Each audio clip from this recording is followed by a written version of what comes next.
इस वेले दी बड़ी खबर जुड़ी हुई है श्रोमणी अकाली दल दे नाल। श्रोमणी अकाली दल दी कोर कमेटी दी मीटिंग शुरू हो चुकी है, जिसकी अगवाई बलविंदर सिंह भुंदड़ कर रहे हैं। दस दईए कि इस मीटिंग का मुख्य मुद्दा अज रहन वाला है जिमनी चोणां, क्योंकि जिमनी चोणां दी नामजदगी दे लई महज एक दिन बाकी है। पर हाले तक श्रोमणी अकाली दल दे वल्लों अपनी उम्मीदवारां दी लिस्ट जिहड़ी है जारी नहीं की गई, जबकि आप दे वल्लों अपने पत्ते खोल दिते गए ने ते कांग्रेस दे वल्लों भी कुल मिला के उम्मीदवार जिहड़े ने वो तैयार ने। पर श्रोमणी अकाली दल दी कोई भी तैयारी जिहड़ी है नज़र नहीं आ रही। ते दूजे पासे श्रोमणी अकाली दल नूं पिछले दिनां दे विच लगे झटके अते विवादां दे चलदे लगातार सीनियर लीडरशिप कमजोर हो रही है, जिस दे चलदे अज एक मीटिंग बुलाई गई है, जिस दे विच जिमनी चोणां, झोने दी सरकारी खरीद समेत पार्टी दी समय दी स्थिति दे उत्ते चर्चा की जाएगी। ते आउण वाले दिनां दे विच सियासी धिरां नूं लै के भी एक नवीं रणनीति बनाई जाएगी। दस दईए कि श्रोमणी अकाली दल दे विच पहला बागी धड़ा बक होया ते पिछले दिनी बिरसा सिंह बलटोहा दे वल्लों अस्तीफा दे दिता गया, क्योंकि श्री अकाल तख्त साहिब दे हुक्म तो बाद वो अस्तीफा श्रोमणी अकाली दल दे वल्लों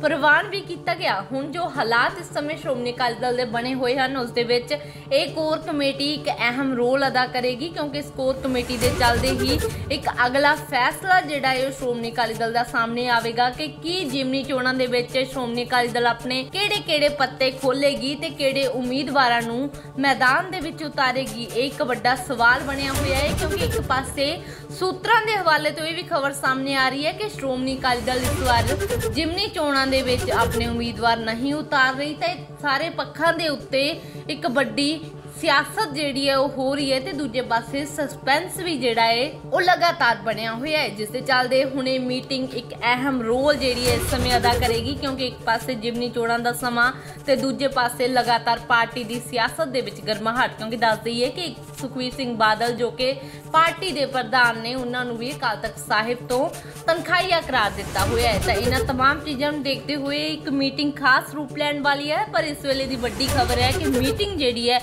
वो शुरू हो गई है, तो जल्द ही कोई बड़ा फैसला इस मीटिंग तो बाद सामने आवेगा।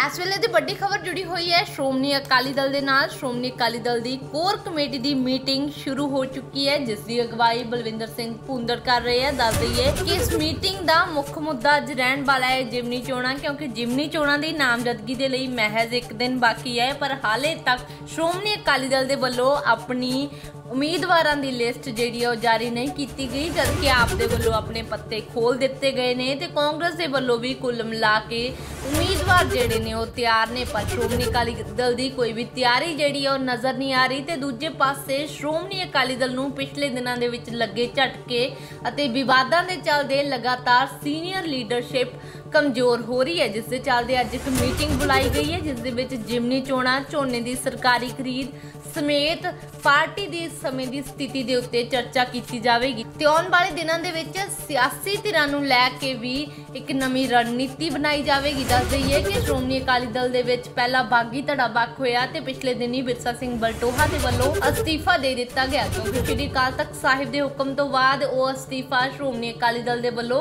प्रवान भी किया गया। हुण जो हालात इस समय श्रोमणी अकाली दल दे बने हुए हैं उस दे विच एक कोर कमेटी एक अहम रोल अदा करेगी, क्योंकि इस कोर कमेटी दे चलदे ही एक अगला फैसला जिहड़ा है श्रोमणी अकाली दल दा सामने आवेगा कि की जिमनी चोणां दे विच श्रोमणी अकाली दल अपने किहड़े-किहड़े पत्ते खोलेगी ते किहड़े उम्मीदवारां नूं मैदान दे विच उतारेगी। एक वड्डा सवाल बनिया होया है, क्योंकि एक पासे सूत्रां दे हवाले तो यह भी खबर सामने आ रही है कि श्रोमणी अकाली दल इस बार जिमनी चोणां दे विच अपने उम्मीदवार नहीं उतार रही। ते सारे पक्षां दे उत्ते एक वड्डी सियासत जिहड़ी है वो हो रही है, ते दूजे पासे सस्पेंस भी जिहड़ा है वो लगातार बनया हुआ है, जिस दे चलदे हुणे मीटिंग एक अहम रोल जिहड़ी है इस समय अदा करेगी, क्योंकि एक पासे जिमनी चोणां दा समा ते दूजे पासे लगातार पार्टी दी सियासत दे विच गरमाहट। क्योंकि दस दईए कि सुखबीर सिंह बादल जो कि पार्टी दे प्रधान ने उन्हां नूं भी अकाल तख्त साहिब तो तनखाहिया करार दिता हुआ है। तो इन्हां तमाम चीज़ों नूं देखते हुए एक मीटिंग खास रूप लैण वाली है। पर इस वेले दी वड्डी खबर है कि मीटिंग जिहड़ी है